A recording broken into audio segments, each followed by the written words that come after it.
আজ আমি এখানে এসেছি কারণ আমার 6টি সন্দেহ রয়েছে, যেগুলো আমি বিশ্বাস করি যদি আমি এগুলো সঠিক জবাব পাই আমি প্রস্তুত আছি ধর্মান্তরিত হতে এবং ইসলাম কবুল করতে।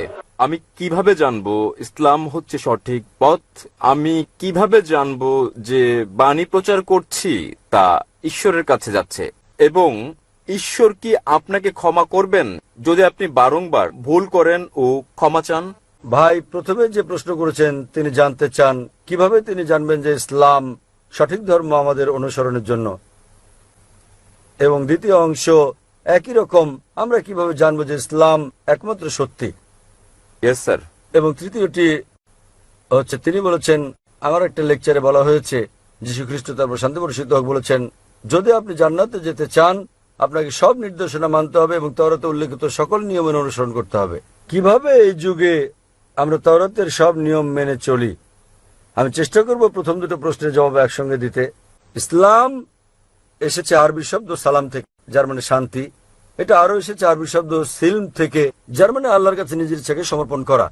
ইসলাম মানে সর্বশক্তিমান ঈশ্বরের কাছে নিজের ইচ্ছাকে সমর্পণ করে শান্তি অর্জন করা। এবং কোন গ্রন্থের দাবি যে সেটা ঈশ্বরের বাণী, যে কোনো ধর্মকে প্রমাণ দিতে যে এটা সর্বশক্তিমান ঈশ্বরের কাছ থেকে এসেছে, এই ওহী, এই গ্রন্থ, এই ধর্মকে সময়ের পরীক্ষায় উত্তীর্ণ হতে হবে।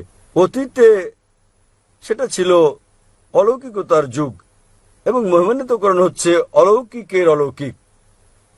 পরে আসলো সাহিত্য এবং কাব্যের যুগ। মুসলিম ও অমুসলিম আরব পণ্ডিতেরা একই সুরে তারা দাবি করলেন যে মহিমান্বিত কোরআন ছিল পৃথিবীর বুকে সবচেয়ে ভালো আরবি সাহিত্য।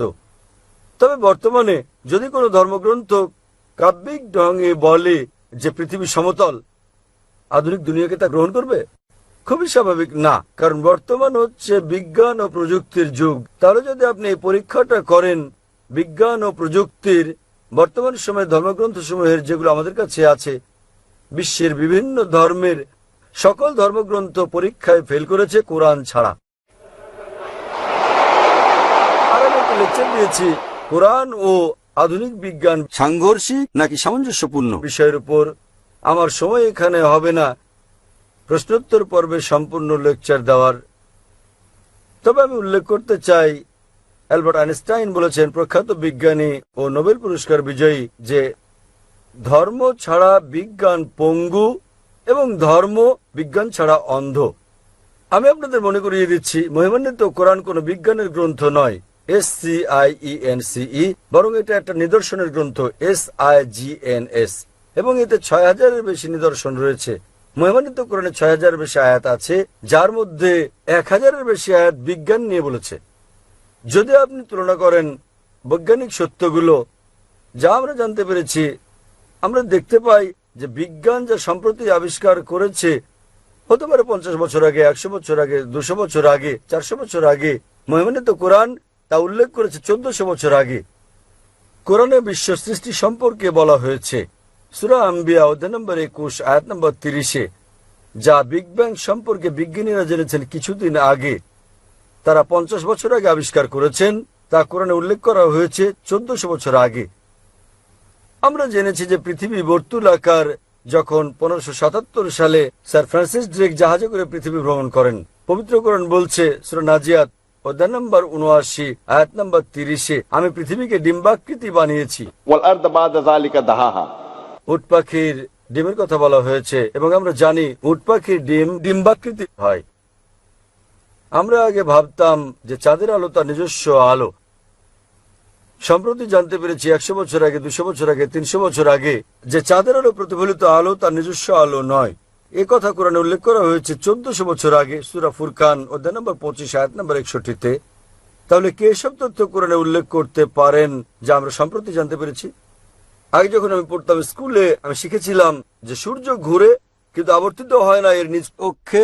কোরআনে উল্লেখ আছে সূরা আম্বিয়া অধ্যায় 21 আয়াত নম্বর 33, সূর্য ঘোরার পাশাপাশি নিজ অক্ষে আবর্তনও করে। আজ বিজ্ঞান জানতে পেরেছে যে সূর্য ঘোরে, এছাড়াও নিজ অক্ষে আবর্তন করে, যা কোরআনে উল্লেখ করা হয়েছে 1400 বছর আগে। এভাবে কোরআনে বলা হয়েছে উদ্ভিদ সম্পর্কে, জীব সম্পর্কে, প্রাণী সম্পর্কে, ভ্রূণবিদ্যা সম্পর্কে, জিন সম্পর্কে। এসব আমরা সম্প্রতি জেনেছি বিজ্ঞানে 50 বছর আগে, 100 বছর আগে, 300 বছর আগে, 500 বছর আগে। তাই যদি আপনি আজ বিজ্ঞানের এই পরীক্ষা চালান সকল ধর্মগ্রন্থের উপর, কেবল যে ধর্মগ্রন্থটি এতে উত্তীর্ণ হবে সেটি হচ্ছে পবিত্র কোরআন। আজও বিজ্ঞান এতটা অগ্রসর হতে পারেনি যে তারা সবকিছু জেনে ফেলেছে। তাই আমি লোকজনকে বলি, যদি আপনারা কোরআনকে বিশ্লেষণ করেন, আমরা জানতে পারি প্রায় 80% যা কোরআনে বিজ্ঞান সম্পর্কে বলা হয়েছে, আজ বিজ্ঞান নিশ্চিত করেছে যে এটা পুরোপুরি সঠিক। হতে পারে 20%-এর মতো অস্পষ্ট, না সঠিক না ভুল।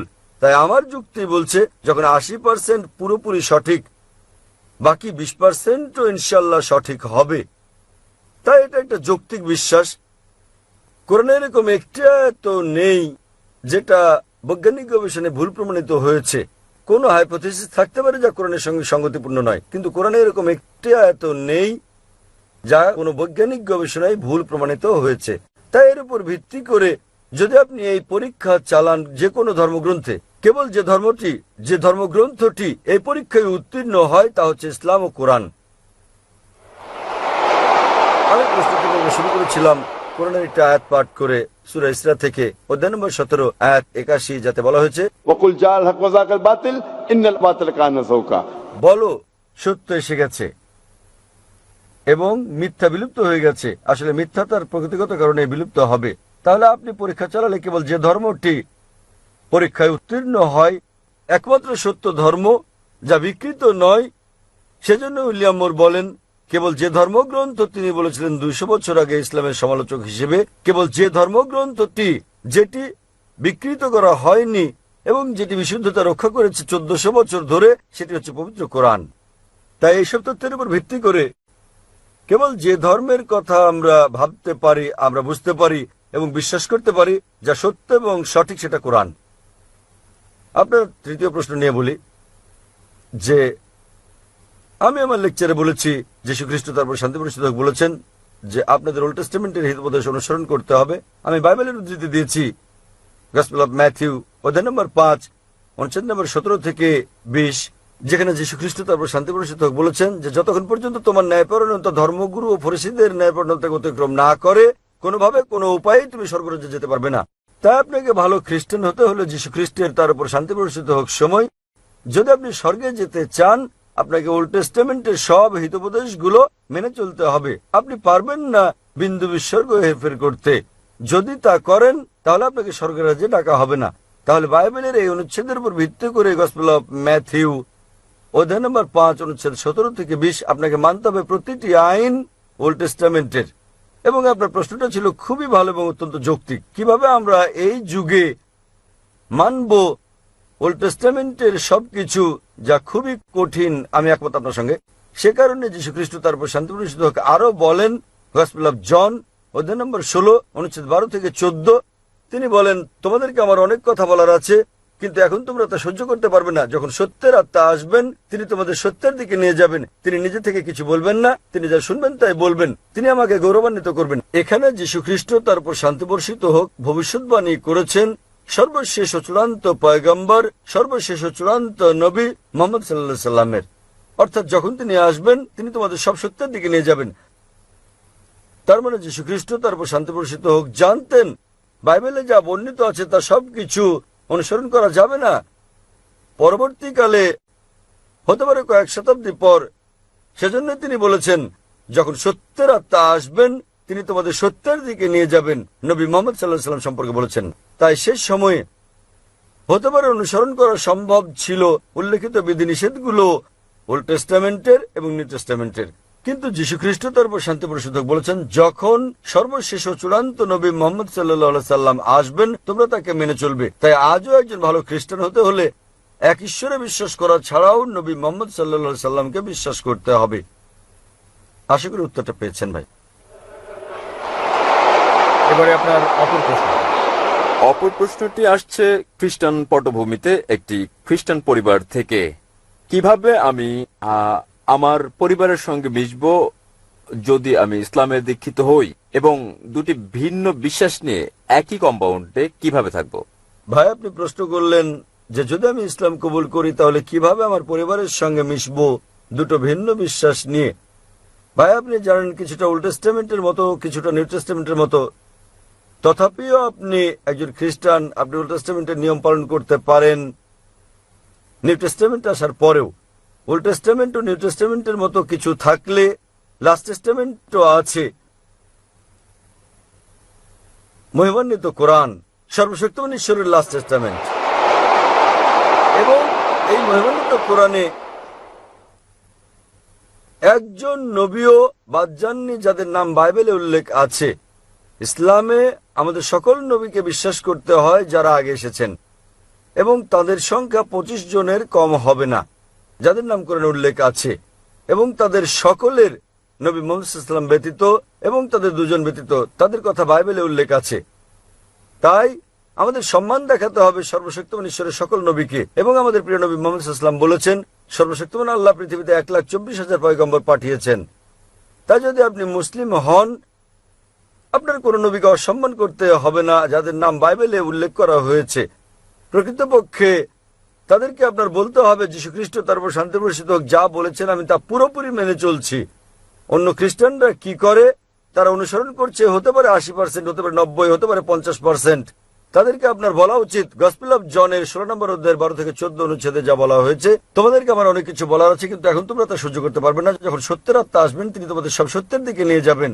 তাহলে আমি যীশু খ্রিস্টকে তার উপর শান্তি বর্ষিত হোক অনুসরণ করছি তথাকথিত অন্যান্য খ্রিস্টানদের চেয়ে। তাই যদি আপনি মুসলিম হন, আপনি খ্রিস্টানদের চেয়েও ভালো খ্রিস্টান হয়ে যাবেন। আশা করি প্রশ্নের উত্তর পেয়েছেন। হ্যাঁ। আপনার পঞ্চম প্রশ্নটি কি? আমার সব প্রশ্ন শেষ হয়ে গেছে। আপনার সব প্রশ্নের উত্তর আপনি পেয়ে গেছেন? হ্যাঁ, পেয়েছি। তাহলে ধন্যবাদ। এখন ইসলাম সম্পর্কে আপনার মনোভাব ইতিবাচক? ইসলাম ধর্মের ব্যাপারে আমার মনোভাব ইতিবাচক এবং আমি ইসলাম গ্রহণে প্রস্তুত। আপনি কি বিশ্বাস করেন ঈশ্বর একজন? দুঃখিত, বুঝতে আপনি পারিনি। কি বিশ্বাস করেন ঈশ্বর একজন? আমি বিশ্বাস করি ঈশ্বর একজন। আপনি কি বিশ্বাস করেন যীশু খ্রিস্ট তারপর শান্তি বর্ষিত হোক ঈশ্বর? আমি বিশ্বাস করি যীশু খ্রিস্ট পয়গম্বর ছিলেন। মাশাআল্লাহ। আপনি কি বিশ্বাস করেন নবী মুহাম্মদ সাল্লাল্লাহু আলাইহি ওয়াসাল্লাম সর্বশেষ ও চূড়ান্ত পয়গম্বর? আমি বিশ্বাস করি মহানবী মুহাম্মদ শেষ এবং চূড়ান্ত পয়গম্বর ছিলেন। মাশাআল্লাহ। ভাই কেউ কি আপনাকে ইসলাম গ্রহণ করতে বাধ্য করছে? আমি গ্রহণ করতে প্রস্তুত। কেউ কি আপনাকে ইসলাম গ্রহণে বাধ্য করেছে? না, আমাকে কেউ বাধ্য করছে না, এটা আমার সিদ্ধান্ত। আমি নিজের সিদ্ধান্ত তার নিচ্ছি। মানে আপনি নিজের ইচ্ছা ইসলাম ধর্ম গ্রহণ করছেন? একেবারে আমার অন্তর থেকে। কারণ কাউকে জোর করে ইসলামে দীক্ষিত করা আমাদের ধর্মে নিষিদ্ধ, এমনকি বিশ্বের বেশিরভাগ দেশের আইনও এটা নিষিদ্ধ। তাহলে আপনি স্বেচ্ছায় কবুল করছেন ইসলাম ইনশাল্লাহ? আমি সম্পূর্ণ স্বেচ্ছায় ইসলাম গ্রহণ করছি। আমি আরবিতে বলবো এবং ইনশাল্লাহ শুনে শুনে আপনি বলবেন। আশহাদু আশহাদু আল্লাহ আল্লাহ ইলাহা ইল্লাহা ইল্লাল্লাহ ইল্লাল্লাহ ওয়া আশহাদু ওয়া আশহাদু আন্না আন্না মুহাম্মাদান মুহাম্মাদান আবদুহু আবদুহু ওয়া রাসূলুহু। ওয়া রাসূলুহু। আমি সাক্ষ্য দিচ্ছি আমি সাক্ষ্য দিচ্ছি আমি সাক্ষ্য দিচ্ছি আমি সাক্ষ্য দিচ্ছি যে যে কোনো ইলা নেই কোনো ইলাহ নেই আল্লাহ ছাড়া আল্লাহ ছাড়া এবং এবং মুহাম্মদ হচ্ছেন পয়গম্বর পয়গম্বর এবং আল্লাহর বান্দা। এবং আল্লাহর বান্দা। মাশাআল্লাহ, আপনি মুসলিম হয়ে গেছেন। ধন্যবাদ। এবং আমি আল্লাহ সুবহানাহু ওয়া তাআলার কাছে প্রার্থনা করি তিনি যেন আপনাকে পথ দেখান এবং তিনি আপনাকে সাহায্য করেন আপনার পরিবারকে শান্তির ধর্মে দীক্ষিত হতে।